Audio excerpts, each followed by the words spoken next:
Mais le réveil, ce n'est pas évident. Les gens, quand nous dormons, nous voyons des rêves, c'est que l'esprit part en voyage. Si l'ennemi capture ton esprit, eh bien c'est fini. Mais l'esprit, le démon ne capture vraiment pas ton esprit parce que tu as le roi de roi. Celui en qui tu as cru, eh bien, il ne dort ni ne sommeille. Dans sa volonté souveraine, eh bien, il nous a maintenus en vie. Il a fait en sorte que nous puissions nous retrouver ici dans ce temple. Que nous soyons là pour écouter sa parole dans ce dimanche 22 mars.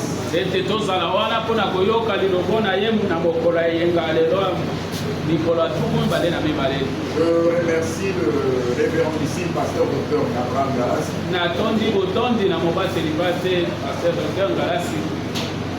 C'est au travers de lui que je suis appelé aujourd'hui serviteur de Dieu. Au grand étonnement de beaucoup de gens qui me connaissaient. Et c'est au travers de lui que j'ai été appelé pasteur. Je remercie le bureau de la mission qui a permis à cette réunion aujourd'hui. En train de répéter la parole au-devant de vous. Ce n'est pas parce que nous sommes des êtres spéciaux. Mais c'est une grande responsabilité de pouvoir parler devant le peuple saint de la part du Seigneur.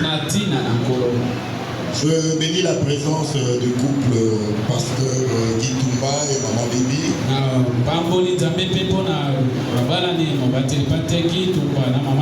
Je remercie maman Valérie. Alléluia. Amen. L'aide semblable que Dieu a placé à mes côtés. Je remercie la bergerie, la mission. Je te remercie, toi qui es là. Parce que Dieu veut que son temple soit plein. C'est comme la parabole du papa qui avait organisé une fête. Mais les invités n'étaient pas. Dieu a envoyé des gens, ce papa a envoyé des gens aller chercher tous ceux qui vont te retrouver sur le chemin et de les faire venir des forces.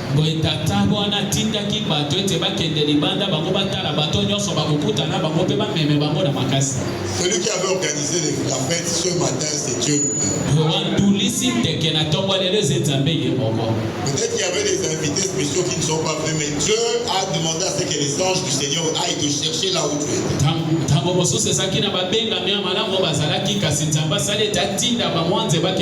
Et quand tu as obéi, l'obéissance vaut mieux que le sacrifice. Que le Seigneur te bénisse. Amen. Il a mis au devant de toi une porte ouverte que personne ne saura faire. Amen. Que le Seigneur soit loué. Amen. Bien aimé, nous avons plusieurs textes à lire. Mais nous lirons dans un premier temps 2 textes. Et le reste, nous les découvrirons, nous les lirons au fur et à mesure que nous allons avancer dans le message. Bien aimé, nous allons lire dans la 2e épître de Paul aux Corinthiens. Dans son 2e chapitre. Versets 14 et 15. Il disait donc 2 Corinthiens chapitre 2. Versets 14 et 15.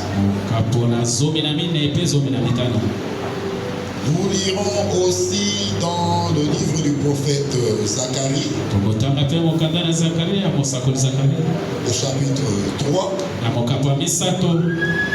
du 1er au 8e verset. Nous reviendrons encore dans la 2e épître de Paul aux Corinthiens, dans son 5e chapitre cette fois-là, verset 17. Nous lirons dans le livre